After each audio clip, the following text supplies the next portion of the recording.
What up, y'all? This is your boy DMV Ken, the Neo Simmer. How y'all doing out here in these streets this morning?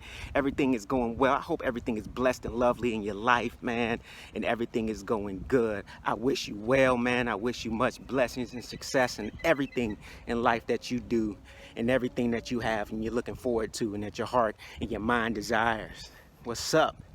All right, so today's therapeutic walk, we out here on our walk, getting this work in. You know what time it is. And we got game going on. We got Mike Tyson's Punch Out going on in the game section. Now, y'all gonna see me take a beating in this game because it's been a while since I played, so I am out of tune with the rhythm and the movements and the timing of all the punches and stuff like that that's coming at me. Now, I used to be really good at. I usually can get all the way to Mike Tyson. I don't think I've ever beat Mike Tyson, but I used to can get all the way to him. And then I would always lose like a second round or something like that. But I used to can fairly get through everybody else. I think maybe Sandman used to give me a little bit of trouble, but I used to can get through everybody fairly quickly. But my rhythm is off, so I took a beating in this game. So I'm gonna get it back though. I'm gonna play it a few more times, get the rhythm back, learn everything, and get back. So anyway, let's get to our therapeutic session for our walk this morning. I want to talk to y'all about interviewing. When you apply for a job and you get the call to say, hey, are you interested? We want to bring you in for an interview, and you go and sit down for that panel interview. And I'm talking about when you walk into that room and there's a panel of people and you got to interview for a job. I want to give you a little bit of insight on how to go in and nail that interview to basically, to the best of your ability, hit a home run, and then to walk out of that thing and know, you ever walk out of a place and know, oh man, I got this because I nailed this interview. I want to give you the inside now, just to give you a little bit of a backstory. I'm a social worker. I've been in casework for over 12 years. I've been very successful at my casework. I've been through every type of casework or every assignment that you can in a social work or casework field. I've been for Child Protective Services. I've worked for family preservation services. I've worked for ongoing foster care, all those things. And now I'm at a place in my career where I no longer have to, those are those grind, when you coming in and you got to build that rapport, you got to build that experience. And so you land in those places. First, which those are, man, I would never change those experiences, man, because you learn so much. But anyway, now I'm in a place where I do strictly promoting safe and stable families, man, where we advocate more to keep families together. We give them resources and tools to help strengthen them and strengthen their children. I get to take kids and mentor them directly. And so I'm loving the place that I am right now. And it took years to get there. But anyway, just to let y'all know, just to kind of give y'all that little bit of backstory.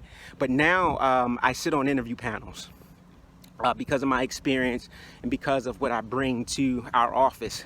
I'm elected to sit on interview panels and interview potential candidates that come in. And I see a lot come, I see a lot do well, I see a lot nail it, and I see a lot of people that have a lot of experience or have wonderful resumes come in and do very poorly. Because they just don't have the proper interviewing skills. They don't have the proper technique. They just don't have that that personality that you need, and that's just important. I mean, to be able to sell yourself. Now, I want to give y'all, before I get into it, I want to give y'all the type of mind frame you should be thinking when you walk into an interview, right? Let's liken it to stock. I want to use this analogy. When a stock is introduced to me, I don't buy it based on what it is. I buy it based on what it could be, right? I want to know what's the potential of me quadrupling or maximizing my investment, right? What's the quickest that I can turn this? Like, I want to know everything of what I want to try to foresee or sell me on what I can expect or potentially expect in the future, right? So when you go into an interview, don't sell on what you are. Don't let that be the majority of your interview. Your resume already told me what you are. I've already read through it. I want you to sell me on what's your potential, what you could be to our office, to our unit, to any department that you go to, what you could be, right? So go in and sell yourself on the potential, not what you are. And I'll break that down a little bit more as we go along. All right, so first, always justice first. When you go into an interview, again, I'm living on a base, so we don't want a jet base, so forgive me that you hear the jets flying over top. So first of all, I'm always gonna start at the day one. Presentation. Presentation is so important. Once I get your resume and I read all your experiences and all your expertise, now you gotta make sure the package is right, the presentation is right. When you come in, be dressed properly. I always say that. It's important, man. If you're a guy, wear a dark suit. And this is just my recommendations. Obviously, I understand everybody doesn't have the ability to have a suit or dress a certain way. I completely understand that. But if you do have the ability to, I always recommend a dark suit, black or blue, dark shoes, white shirt, dark tie, business dress. For ladies, I always recommend closed-toe shoes, black or dark color. I always recommend if not a pantsuit, or if you do wear a dress or a skirt, let it be below the knees and stuff like that. A blouse. You know how the typical professional dress is when you go in for an interview. Again, that's just my recommendation. It's not something I'm saying you have to do. And so I don't, my intentions are definitely not to offend anybody. I put that out there, but just professional dress. And learn a little bit, do some preparation prior to coming in. Learn a little bit about the office, the job. I always say when you go in, look at every person on the panel, say good morning, or good afternoon, or good evening, whichever time of the day is your interview. Always recommend to do your interview first so people can be prepared to you. So I always say go in as early as possible. Whenever the earliest time is, take that time. Everybody's fresh. Everybody on that panel's mind is fresh. So when you go in and you speak and you share your experiences and you talk, everything is fresh to them. Because again, when we sitting through panel interviews all day, we're going to hear the same things over and over and over and over again. And then it'll start to get repetitive, and you know what I'm saying? And some people may tune it out if we hearing the same thing over and over again. So I always say go in very first interview if you can, very second interview, always be the one that sets the bar that everybody else that comes in after you have to be compared to you. All right, so go in first, be properly dressed, and then when you be prepared, kind of understand some of the questions that they're going to ask you. You're going to get those questions of what's your greatest weaknesses, what's your greatest strengths. They're going to give you scenarios about if this happens to it's kind of a scenario of if you get a task that you can't complete on time, or you don't know how to do right away or something like that, that you're going to get that question, because they're going to try to find they're going to try to find your weaknesses. They're going to try to assess what areas do you need to improve on before we make this investment and bring you onto this job. They also want to know that, does your experience that you put in this resume, is it the truth? Does it really line up to what you can tell us? So they're going to try to throw you some questions a little bit that's going to make you pull into your experience. And if you stumble through those things, so I always say be prepared for those. Kind of look at and know that most of them are always standard questions for any interview. Just maybe cater to that specific job, and just be prepared to know, okay, I have to come up with examples to where I had to overcome a task that was tough, or I didn't have enough tools or resources to complete. How did I overcome it? How did I get it done? So be prepared for those type of questions. What's my greatest weakness? Find a way to turn. I'm a master. I'm a master at turning that question into a false weakness, but it also can be interpreted as a strength, right? So you got to find a way to swindle that question. They'll ask you, well, what's your greatest weakness? And I'll say something like, my greatest weakness is really trying to find a balance between being too caught up in my work. If I'm dealing with a family and I'm passionate about what's going on, I sometimes have trouble leaving it at work and not bringing it home and thinking about it all the time and wanting to correct it and, stuff like that. And so, and again, it's a lot smoother when I'm actually at the interview panel, but, sell a false negative, so to speak, to where it can be interpreted as a positive based on, but what I'm saying, because you're not supposed to take your work home, you're not supposed to be, struggling with balances. But when people say, oh man, you dedicated like that, so it's a false negative, but it's a weakness that can be interpreted as a strength, and so you find a way to flip it, you understand? And so be prepared for that question. When you get the question of what's your strength, always let your strength reflect back on your ability to bring something to the team or bring something to the job. Like most people say, well, what's your greatest strength? Well, my greatest strength is I'm smart. Okay. Or what's your greatest strength? My greatest strength is I can multitask. Okay, that's cool too. But always prefer to answer like, what's your greatest strength? Well, my greatest strength is my ability to communicate with people. My ability to communicate with coworkers, my ability to communicate with clients, my ability to communicate with you see how that's different? So now you're telling me that your greatest strength is something that can be a value asset to whatever you're bringing to that job or whatever you're bringing to the table to that job. It can be valued as a major asset. Like, oh, okay. You see the difference? So always say, try to focus your strength on something that can enhance the team, the office, the clientele that you work with, something that they can see, that the interview panel can see like, okay, this is something that's going to enhance our business. It's not self-focused, but it's team-focused strength, right?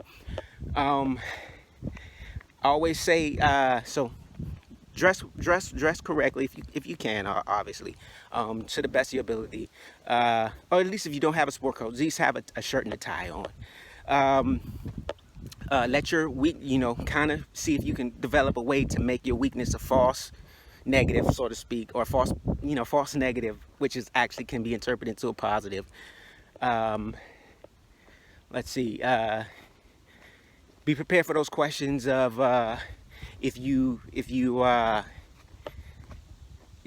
sorry guys. So be prepared for those questions that if you didn't have a certain amount of resources and etc., and you had to overcome a task, how did you do it? Be prepared to answer that, and be prepared to give a story. I always say, if they say your interview is going to be 15 minutes, use all 15 minutes of it. Use all 15 minutes of it. So that means that sometimes you got to be prepared to share stories.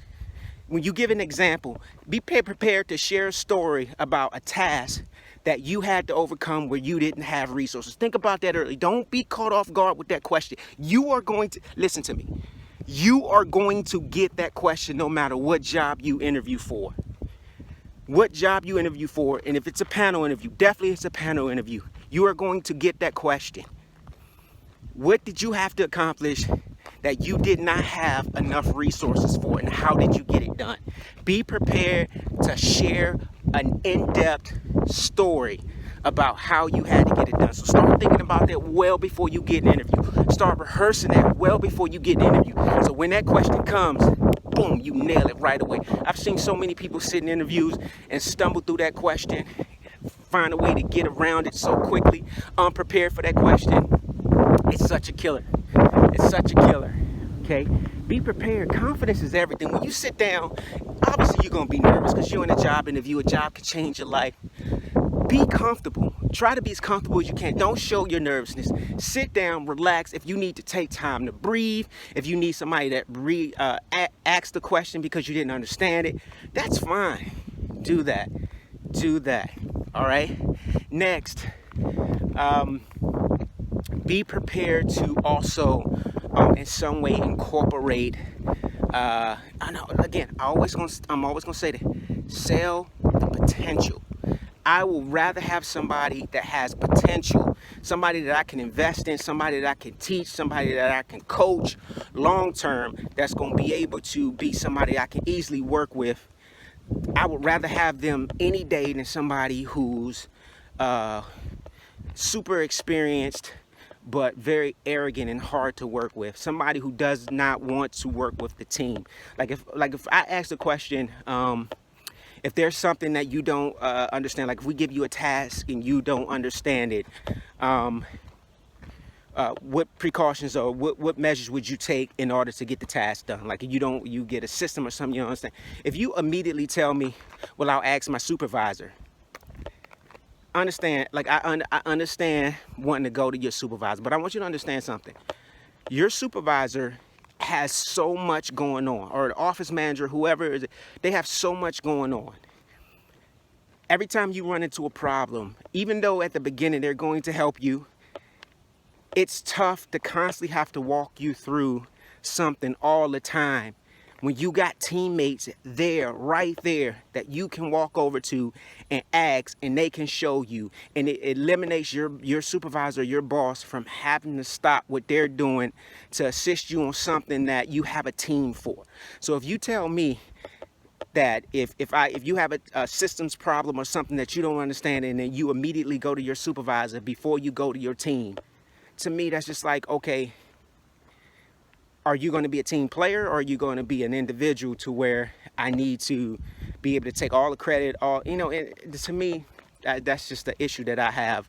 I'm always team oriented. I'm always team first.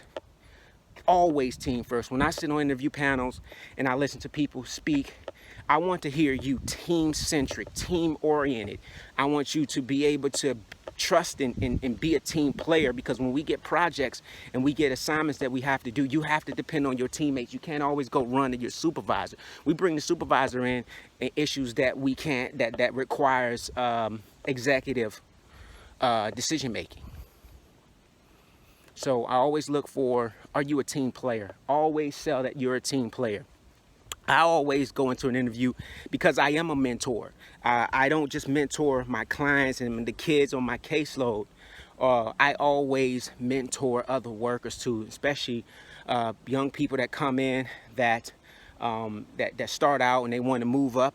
I always mentor them. I always bring them up under my wing, and I tell them from the jump, if you need anything, come ask me. Come ask anybody on the team first.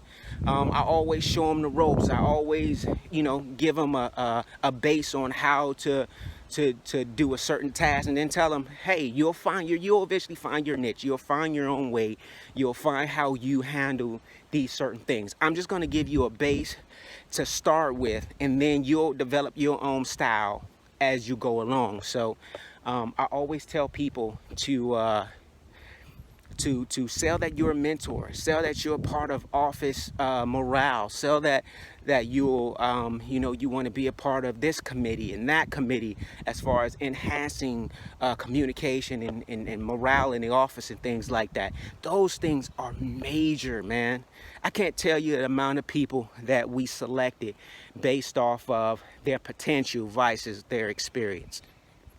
And every time we choose those type of folks, we always, and more times, we made the right decision than not. Because there's been times where we went with experienced people, and they was just a cancer to the office. And I'm not saying don't go in with your experience, because again, a home run is somebody who has the experience and also has the personality and team oriented. That's what I go. That's how mostly every interview that I've ever had in this career field, I've nailed. Every job that I've ever interviewed for in this career field, I've gotten the call back within a week and a half to 2 weeks time.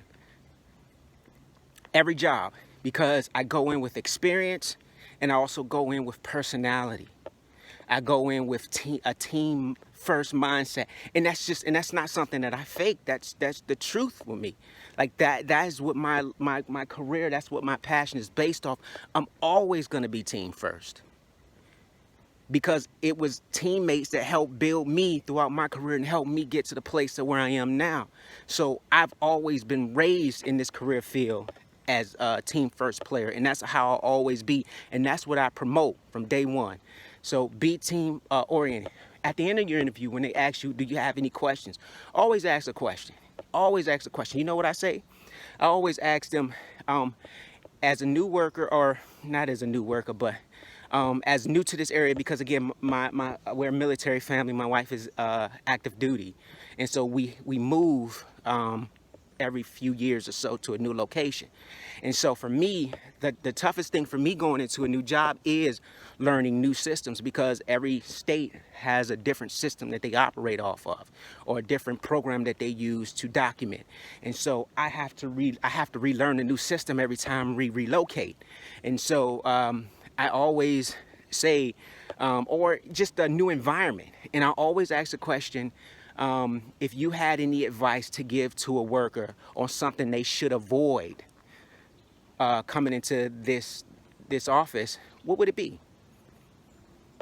So now I'm giving them the opportunity to give me some wisdom, and it lets them know that, hey, I'm ever learning. No matter how experienced, no matter what my resume says, I'm always ever learning. And so I give them the opportunity to give me wisdom. And that's the way to close it out. That's the home run. And I can go in depth, and so definitely drop comments down, or have you put some comments down in the comment if you have any further questions, as far as I can go in more in depth in really answering questions and focusing on one area, because right now I'm just kind of scattering everything, just trying to deliver it to you. But I can definitely answer a lot more questions and be a little bit more in depth on some of the techniques that you can use, specifically if you have one area that you want me to target into. But definitely when you get out there, take these things to heart, and I'm gonna tell you, man, you can land a home run. You don't have to be the most experienced. You just gotta, the resume gets you the interview. It does not get you the job. The resume gets you the interview. It does not get you the job. Because you can have a great resume and you can be just interpreted as somebody who's just using this as a stepping stone. You're not going to stay here long. When somebody brings you on, they want to know that you obviously, we want everybody. That's what career is about, is advancing. So we definitely want you to advance. The thing is, we want you to advance within the agency. We don't want you to come in and then 5 days later get another job offer and then you're gone, or a month later get another job offer and you're gone. Even though that's cool, but you know what I'm saying, that's why most people love to invest in workers coming into the field, or somebody who's been in the field a long time, move into a different area, because we know that you're going to be there for a while, enough time for us to invest into you, to build you to a strong worker, and then hopefully interagency promotes you up. Invites you leaving, and then all those resources, all those trainings, all those, because it takes a lot of money, it's funding, to just do one interview, to bring one person in an interview and bring them on, IDs, drug test, and resources and badges and materials and tools and training and in-doc, and all that stuff costs money, man. So imagine going through all that money that we're funneling to get this person prepared to work, and 2 months down the line they get another job and leave, and now you back at square one. You see how much money? So when we sit down, we want to interview somebody to bring on, one of the things that we're looking at is this going to be a potential person that we can invest all these things into, and they'll actually stay with us for a little bit, so we can have some flow, consistency, and a solid team that grows together within the unit. And so you have to be able to sell that. Even if you got something lined up on the side that's a potential another job, you know, when you go to an interview, you got to sell that to help better your chances on actually standing out amongst everybody else and getting the job. Young people, I always want to address the young people before I go. Look, young people, stop thinking that, stop having this arrogance. And again, I love my young people, because you guys are the root. You guys will lead us into the next evolution of where our world is going. You guys are the future. You guys are the forward progress that this world needs. Y'all are forward thinking, forward progressing. Young people are it. Always tell your young people though, stop going into these jobs with so much arrogance that you feel because you're good at a job that you're not fireable, or this job can't operate without you. That's the biggest false way of thinking that can ever be done. I want you to understand something. A job existed before you got there, and it'll exist when you're long gone. Okay? No, there's not a job in this world that you can go to that needs you to the point to where they can't operate, or their business will tunnel or nosedive if you personally leave. Okay? I want you to understand that because you have a college degree does not make you automatically eligible to not work a lesser job when you get to an agency and you have to try to build your way up to a higher position. You have to put in that grind. You have to earn those, what they call it. You have to put those grind years in and work your way to where you ultimately want to be, a sustainable paycheck. Don't think that because you have a college degree that it automatically aligns you to a $50,000 a year salary. That's not the case, young folks. You gotta put that work in, and you gotta go in humble to get your foot in the door, even if it's not the type of salary that you want, even if you have to deal with some of the personalities and stuff that you conflict with. You have to get your foot in that door, work that job, get that experience, and then move on. Experience is everything. When I said that, again, when those resumes come through, and remember, when you apply for a job, thousands of people are applying for that same job. Millions are probably applying for it that their resume don't even get through. When experience is everything, your resume actually gets through to somebody's desk, because it'll probably be filtered through a computer system or algorithm or something. It won't even make it to somebody's desk if you don't have enough experience on it. And so make sure you understand that gathering experience is everything. You have to gather experience to fill that resume up. And so I always tell them, everybody has a college degree. Everybody has multiple college degrees. All right, so don't think and assume that a college degree automatically makes you supervisor material, automatically puts you at sustainable salary. It doesn't. It doesn't. Experience does. So make sure you lose that mindset of they need me. So if you talk to me or you do anything to me in any way, I'm just going to quit. Doesn't work like that. Life doesn't work like that. Society doesn't work like that. When you go, they'll replace you with somebody else. Always use this analogy, and God rest his soul. Steve Jobs was the mastermind of Apple. Steve Jobs died. He passed away. God rest his soul. And Apple is worth more today than it was when he was alive. If Apple can continue to run without Steve Jobs, the mastermind of its product, what makes you think that a job can't run without you, fresh out of college, young adult? Think about that. Okay? So, again, build experience. Be prepared for your interview. Go in there and sell what the potential is, not you. Sell what your potential is. Sell the stock in the future, not what the stock is now. Okay? Hey, this is your boy DMV Ken. I am the Neo Simmer. I just gave you some tips on how to go in and hit a home run on your job interview. Definitely listen to these things. Take what you can take. So, buffet, take what you can take. What would fill you up, and the rest leave it at the counter. Hey, it's your boy the Simmer. I appreciate y'all. Much love. Subscribe, like, comment, do all that wonderful stuff, because when you do good for others, guess what? Karma comes right back around and do good for you. Mike Tyson punch. I'm getting whooped down there at the bottom.